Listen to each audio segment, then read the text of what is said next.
Your problem? என்ன பேசணும்? ஒரு நிமிஷம், let me deal this. I am not angry. I am asking very clearly. See, I am very stable and asking. என்ன பேசணும் நீங்க சொல்லுங்க. மறுபிறவியை பத்தி வேற யார் சொல்லி கொடுப்பா? மறுபிறவியை பத்தி வேற யார் சொல்லி கொடுப்பா? ஆன்மீகம்னா என்ன? ஆன்மீகம்னா என்ன? ஒரு நிமிஷம் மேடம், ஆன்மீகம் என்றால் என்ன? அரசு பள்ளியில ஆன்மீகம் பேசக்கூடாது யார் சொன்னது? ஏதாவது இருக்கா? லா இருக்கா? எந்த லால இருக்கு? அரசு பள்ளியில் ஆன்மீகம் பேசக்கூடாது எந்த லா இருக்கு? அரசு பள்ளியில் ஆன்மீகம் பேசக்கூடாது எந்த லா இருக்கு? இந்தியன் கான்ஸ்டிடியூஷன் லா சொல்லுதா? சிஓக்கு மேல நீங்க பெரிய அறிவு பெற்றவரா? உங்களுடைய முதன்மை கல்வி அலுவலருக்கு மேல நீங்க அறிவு பெற்றவரா? ஆல் ஆர் ஈக்குவல் தானே பேசிக்கிட்டு இருக்கேன். What is your problem on that? If you have a problem, you should discuss with me very clearly in a manner way. There is a manner how to ask. There is a reason how to ask. பாவ புண்ணியத்தை பற்றி ஒருவனுக்கு போதிக்காமல் ஒருவனுக்கு வாழ்வியலை எப்படி போதிக்க முடியும்? பாவ புண்ணியத்தை தெரிஞ்சுக்கணும்னா ஏகப்பட்ட பாவத்தை பண்ணுவான். எப்படி கத்துமா வாழ்க்கையை பத்தி? நீங்க சொல்லி கொடுத்தீங்களா? பாவ புண்ணியத்தை பத்தி, வாழ்க்கையை பத்தி சொல்லி கொடுத்தீங்களா? நீங்க என்ன சொல்லி, வேற யார் சொல்லி கொடுப்பாங்க? புருஷன் சொல்லி கொடுக்க முடியுமா? பொண்டாட்டி சொல்லி கொடுக்க முடியுமா? யார் சொல்லி கொடுக்க முடியும்? திருக்குறளை மேற்கோள் காட்டி, திருவருட்பாவை மேற்கோள் காட்டி. சரி பேசுங்க. மைக் கொடுங்க, அவருக்கு மைக் கொடுங்க. மைக் கொடுங்க, கொடுங்க கொடுங்க கொடுங்க மைக் கொடுங்க. நல்லா போகுது, இன்ட்ரெஸ்டிங்கா போகுது, மைக் கொடுங்க. பேசுவோம் பேசுவோம் பேசுவோம், அருமையா பேசுவோம். அதை எப்படி விட முடியும்? பாவ புண்ணியத்தை பத்தி பேசுவோம், வேற எதை பத்தி பேசுறது? ஆன்மீகத்தை போதிக்காம என்ன போய்? ஆன்மீகம் என்பது என்ன? பிற உயிர்களுக்கு நீ செய்யும் சேவை தான் ஆன்மீகம். அதுதானே பேசிட்டு இருக்கேன். ஆசிரியர்கள்னா என்ன வேணாலும் பேசலாமா? See, there is a limit how to speak. There is a man. See, I mean your court. You have called me for a speech. If you are not interested, then you shouldn't have called me. Am I right or wrong? Am I right or wrong? இவ்வளவு நாள் உங்களால் போதிக்க முடியாத கல்வியை, ஞானத்தை நான் போதிக்கிறேன்னா you should thank me. நீங்க எப்படி சண்டைக்கு வரலாம் என்கிட்ட? இல்ல அப்படி டிபேட் பண்றீங்கன்னா டிபேட் பண்ணுங்க, நான் பேசுறேன். பைபிளில் இருக்கக்கூடிய விஷயம், திருக்குறானில் இருக்கக்கூடிய விஷயம், பகவத்கீதையில் இருக்கக்கூடிய விஷயம், எல்லா ஞான நூல்களிலும் வேத நூல்களிலும் இருக்கக்கூடிய விஷயத்தை விளக்கம் கொடுக்கும் போது அது ஒருத்தர் குத்துதுன்னா, let me say he has some ego problem. அவருக்கு வேற ஏதோ ஒரு பிரச்சனை. சார் நீங்க என்கிட்ட பேசுங்க. பப்ளிக்கா அவர் பேசினா நான் பப்ளிக்கா தான் பதில் சொல்லுவேன். அவர் என்னிடம் தனியாக கேட்டிருந்தால் நான் தனியாக பதில் சொல்லுவேன். am I right or wrong? பப்ளிக்கா பேசினா பப்ளிக்கா பதில் சொல்லணும். கரெக்ட் தானே? இல்லைங்க, அவர் மாற்றுத்திறனாளி, நான் மதிக்கிறேன், நான் ரெஸ்பெக்ட் பண்றேன். But there is a way how to speak. சரி முடிங்க. முதல்ல அவரை செட்டில் பண்ணுங்க. நான் செட்டிலாக தான் இருக்கேன், நான் கூலாக தான் இருக்கேன், ஸ்டெபிளாக தான் இருக்கேன். பாவ புண்ணியத்தை பற்றி ஒருவன் தெரிந்து கொள்ளாத வரைக்கும் ஒருவன் அதிகமான பாவங்களை செய்து கொண்டே தான் இருப்பான். தெரியுமா உங்களுக்கு? பாவம் நீ அதிகமாக செய்தா என்றால் மலத்தில் ஊறும் புழுவாக பிறப்பான். திருமூலர் திருமந்திரத்தில் எழுதுறாரு. திருமூலரை தாண்டி நாம் ஒரு வார்த்தை பேச முடியுமா? திருமூலரை தாண்டிய ஞானம் இங்க யாருக்காவது இருக்கா? திருமூலரை தாண்டிய தெளிவு இங்க யாருக்காவது இருக்கா? நீங்க உங்களுக்கு ஏன் இவ்வளவு பிரச்சனை? உண்மைனா என்ன, தர்மம்னா என்ன, சத்தியம்னா என்ன, நியாயம்னா என்ன, பிற உயிர்களின் மீது கருணையின்பால் இருக்கக்கூடிய உண்மைனா என்னன்னு தெரியாதனாலதான் உங்களுக்கு இவ்வளவு பிரச்சனை. பிரச்சனைன்றீங்க. என்ன பிரச்சனை? நீங்க மனுஷனா பிறந்ததே பிரச்சனை தான். நான் இப்ப ஏதாவது ஒரு மதத்தை உயர்ந்த மதம் என்று கூறினேன்னா, இந்த கடவுளை தான் உயர்ந்த கடவுள் கூறினேன்னா, உங்களுக்கு எப்படி பிடிக்குதோ அப்படி கூப்பிட்டுங்கன்னு சொல்றேன்.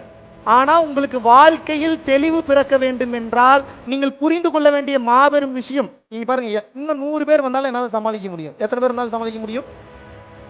இன்னும் 1,00,000 பேர் எகைன்ஸ்டா சுத்தி நின்னீங்கன்னா கேஷுவலா நின்று டீல் பண்ணுவேன். இப்ப நான் பெரிய ஆளா இல்லையான்றது இல்லை. மாணவர்களே, இன்று ஒரு விஷயத்தை தெளிவாக புரிந்து கொள்ளுங்கள். உங்களுக்கு யாரும் மெய்ஞானத்தை போதிக்க முடியாது. உள்ளுக்குள் இருக்கக்கூடிய உங்க ஞான குரு மட்டும்தான் மெய்ஞானத்தை போதிக்க முடியும். மெய்ஞானத்தை கடந்த நிலையில நிம்மதியா வாழணும். குடும்பத்துல கஷ்டங்கள் வந்தாலும் அதை கடந்து போகணும்.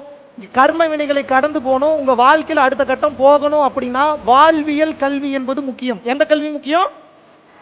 வாழ்வியல் கல்வியை வெறும் புத்தக படிப்பு மட்டும் படிக்காதே, மத்தக படிப்பு படி என்று சித்தர் பெருமக்கள் கூறிவிட்டு சென்றிருக்கிறார்கள். Yes or no? அப்ப புத்தக படிப்பு மட்டும்தான் முக்கியம் நீங்க நினைச்சு வாழ்ந்துட்டு இருந்தீங்கன்னா, மத்தக படிப்பு என்ற ஒன்று இருக்கிறது. அந்த மத்தக படிப்புக்கு உண்டான ரூட்னு ஒன்று இருக்கு, ஒரு என்ட்ரன்ஸ் ஒன்று இருக்கு, நுழைவாயில் ஒன்று இருக்கு. இருக்கா இல்லையா?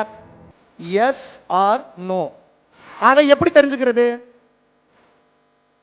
பேசாதவன் எல்லாம் அவமானப்படுத்தி அசிங்கப்படுத்தி அனுப்பிச்சு விட்டுறீங்க. எவன் வருவான் உங்களுக்கு பேசுறதுக்கு? யார் வருவா? யார் உங்களுக்கு இந்த மெய்ஞானத்தை போதிக்க முடியும்? இதை பேச தயங்கினதுனாலதான் இவ்வளவு பிரச்சனை. இதை பற்றி பேச தயங்கினதுனாலதான் என் நாடு நாசமாய் போனது, வீணாய் போனது. 67,000 குருகுலங்களுக்கு மேல இந்தியா ஃபுல்லா இருந்தது.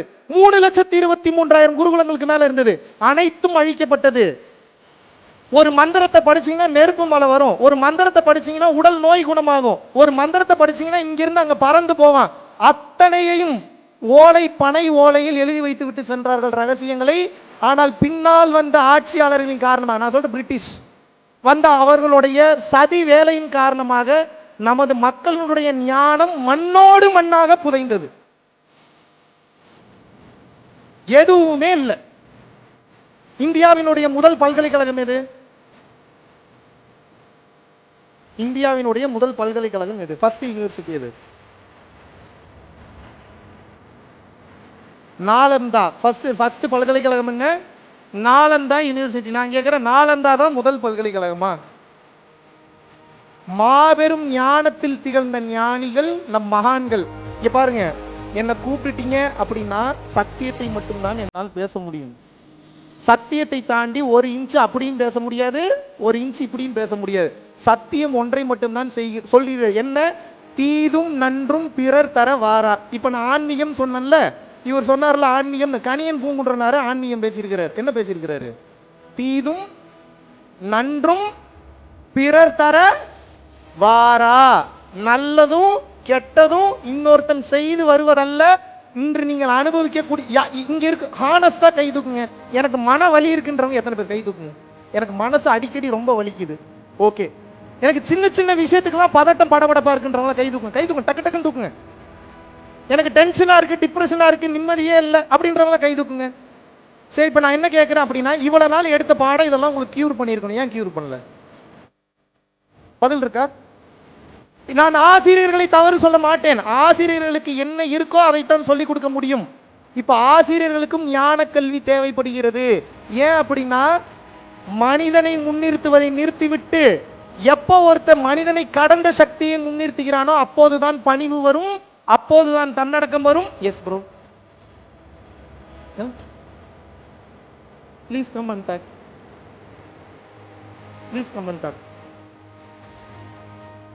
நீங்க எத்தனை பேர் வந்தீங்கனாலும் உண்மை ஒண்ணுதான். இதுக்கப்புறம் தமிழகத்துல எந்த பள்ளிக்கூடத்துல நான் பேசலனாலும் எனக்கு அதை பத்தி கவலை இல்லை. எத்தனையோ ஆசிரியர்களுக்கு நேரடி வகுப்பு எடுத்திருக்கிறேன். கருத்துக்களில் முரண்பாடு இருக்கலாம். திருமூலரை நீங்கள் தவறு சொல்ல முடியாது, வள்ளலாரை தவறு சொல்ல முடியாது, அகத்தியரை தவறு சொல்ல முடியாது, போகரை தவறு சொல்ல முடியாது, சிவானந்த பரமஹம்சரை தவறு சொல்ல முடியாது, புன்னாகீசரை தவறு சொல்ல முடியாது, இயேசு பிரானை தவறு சொல்ல முடியாது, நபிகள் நாயகத்தை தவறு சொல்ல முடியாது. நான் அவங்க சொல்றதை கேட்டுட்டு தான் பேசுவேன். மற்றவங்க சொல்றதை கேட்டு நான் எப்படி பேச முடியும்?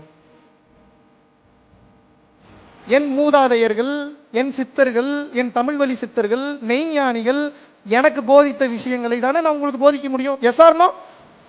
வாழ்க்கையில நிம்மதி வேணுமா? வாழ்க்கையில நிம்மதி வேணும்னா பாவம்னா என்ன, புண்ணியம்னா என்னன்னு தெரிஞ்சுக்கங்க. பாவம்னா என்ன, புண்ணியம்னா என்னன்னு தெரிஞ்சுக்கலன்னா மீண்டும் மீண்டும் கஷ்ட காலங்களை நீங்கள் அனுபவித்துத்தான் தீர வேண்டும்.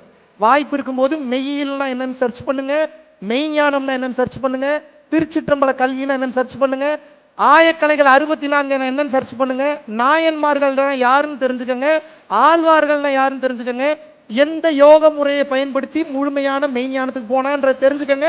அதை தெரிஞ்சுக்கிட்டதுக்கு அப்புறம் மாபெரும் ஆசிரியர்கள், அதுக்கப்புறம் என்னை ஸ்கூலுக்கு இன்வைட் பண்ணுங்க. அது வரைக்கும் தயவு செஞ்சு ஸ்கூலுக்கு இன்வைட் பண்ணாது. It's my humble request. குருகடாட்சம். நீங்கள் அனைவரும் இந்த பள்ளியில் நீலாயுள், நிறை செல்வம், வான்புகழ், நற்பேறு, நன்னிலம், நன்மக்கள் பெற்று மெய்ஞானம் பெற்று வாழ வேண்டுகிறேன். குருவே சரணம். குருகடாட்சம்.